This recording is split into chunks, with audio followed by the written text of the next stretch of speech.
Pink ball test, India की 10 wicket से करारी हार, और इस हार का कौन जिम्मेदार? आई थिंक ये एक बड़ा सवाल होगा। क्या रोहित और विराट का फेल होना इस वजह से इंडिया हारा, या फिर ऑस्ट्रेलिया ही इतना अच्छा खेला?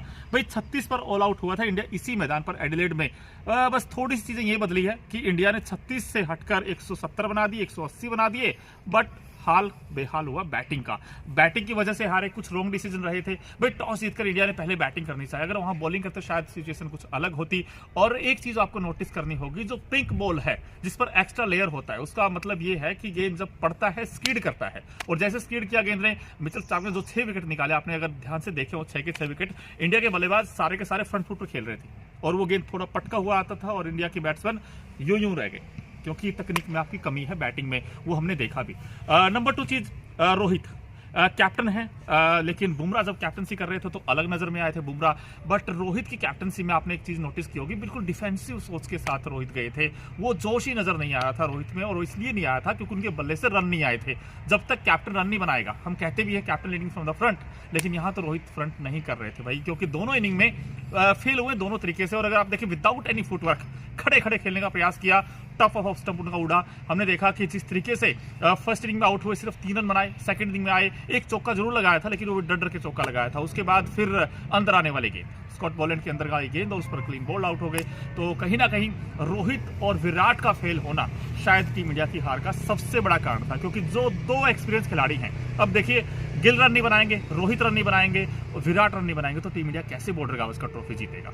अब ऊपर से किसी दिन जायसवाल अच्छा कर दें तो इंडिया की बल्ले बल्ले है, नीचे से बुमराह विकेट ले लें तो इंडिया की बल्ले बल्ले है। बॉलिंग में देखिए बुमराह को साथ नहीं मिला दूसरे गेंदबाज का। अब बुमराह कोई ऐसा तो है नहीं कि भाई ये सारा दिन यही गेंदबाजी करता रहेगा, भाई दूसरे एंड से भी तो साथ सही है। वहां पर अगर देखें, स्कॉट बॉलैंड है, पैट कमिंस है, स्टार्क है, उन तीनों ने तो शानदार गेंदबाजी की, बट भारतीय गेंदबाजों को बुमराह के अलावा कोई ऑप्शन ही नहीं सूझा कि यार कोई दूसरा ऑप्शन आएगा वो विकेट लेकर जाएगा। लेकिन अब इंटरेस्टिंग सिनेरियो क्या हो गया है, क्योंकि जब इंडिया पर्थ टेस्ट जीता था, हमने लगा था कि ओह उड़ा दिया जी ऑस्ट्रेलिया को, अब तो हम आराम से वही 4-1 की प्रेडिक्शन करने लग गए थे। हम इतने जल्दी हो गए ना, क्योंकि फैंस हैं हमारे अंदर, हम विराट को एक दिन हीरो बना देते हैं, किसी दिन रोहित को भी हीरो बना देते हैं। बट सच्चाई ये हकीकत दोस्तों कि बड़ा बैट्समैन वही होता है जो हर पिच के ऊपर खेलना जाने, हर पिच पर रन बनाए। ना तो रोहित के रन है, ना विराट के रन है।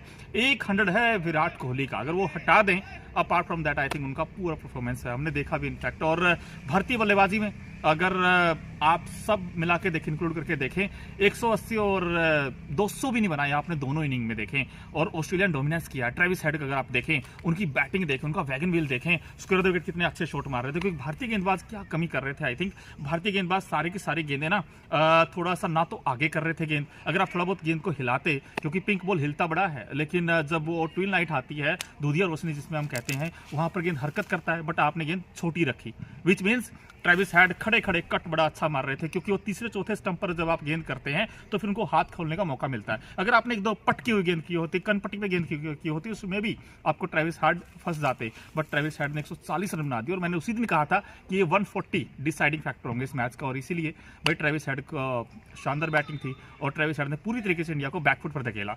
इंडिया के पास मौका था सेकंड इनिंग में अच्छी बैटिंग करने का, बट आपका बैटिंग में कोलैप्स हुआ है, और कोलैप्स इसलिए हुआ है क्योंकि केएल राहुल का मुझे ये नहीं समझ में आया कि वो कर क्या रहे थे यार। शॉर्ट ऑफ लेंथ गेंद थी, उस पर आप हुक मार रहे हैं, और उसके बाद आप आउट हो गए। उसके बाद जो बाकी बल्लेबाज थे, मैं मानता हूँ सिचुएशन थोड़ी सर्कमस्टांसेस टफ थे, बट देखिए हम कहते भी हैं जब मुश्किल सिचुएशन हो, कुछ खिलाड़ी बिखर जाते हैं, कुछ निखर जाते हैं, लेकिन यहाँ तो टीम इंडिया बिखरी हुई नजर आई। खैर हार है हमसे, और आपको भी बड़ा डिसअपॉइंट हुआ होगा, मुझे भी हुआ, हर्ट किया है, क्योंकि देखिए स्टार है इंडिया के सारे प्लेयर, बट जब इस तरीके से ताश के पत्तों के जैसे ढेर होते हैं तो फिर दुख होता है। अब ब्रिस्बेन जाना इंडिया को 14 दिसंबर से, इनफैक्ट तीसरा टेस्ट मैच खेला जाएगा, बट WTC और बॉर्डर गावस्कर ट्रॉफी जो ये जीतेगा वो शायद WTC फाइनल खेला, चाहे वो ऑस्ट्रेलिया हो इंडिया हो। देखिए भारत ने पहला टेस्ट बड़ी अच्छे तरीके से जीता था, तकरीबन 300 के आसपास 295 रन से हराया था ऑस्ट्रेलिया को, लेकिन ऑस्ट्रेलिया ने शानदार कमबैक किया है। अब और इंटरेस्टिंग होगी सीरीज, अब मजा आएगा कि भाई जो ब्रिस्बेन का टेस्ट है वो कौन जीतेगा। लेकिन 5 जो बड़ी वजह थी हार की, मैं आपको जल्दी जल्दी बता दूं कि टॉस जीतकर भारत ने पहले बैटिंग की, वो एक खराब डिसीजन था। हर्षित राणा को मौका दिया, शायद आकाशदीप को अगर आप लेते तो मे बी आपकी चेंजेस हो सकता है इफेक्टिव रहता है बुमराह के साथ, वो गेंद करते नई गेंद के साथ। और तीसरी सबसे इंपॉर्टेंट चीज़ कि रोहित विराट जो दो बड़े एक्सपीरियंस आपके वो नहीं चले। और चौथी इंपॉर्टेंट चीज़ ये थी कि भाई अश्विन वर्सेस वॉशिंगटन सुंदर, ये एक्साइटिंग कॉन्टेस्ट था कि वे किसे मौका देंगे। शायद वॉशिंगटन सुंदर होते तो सिचुएशन कुछ अलग होती। और ट्रेविस हेड का रन बनाना, आई थिंक ये एक आप कह सकते हैं मिचेल स्टार्क ने जैसे वो 6 विकेट निकाले, तो ये सब चीज़ें हार की वजह रही थी। खैर इस हार को लेकर आपकी क्या राय है? क्या टीम इंडिया बाउंस बैक करेगा या फिर आप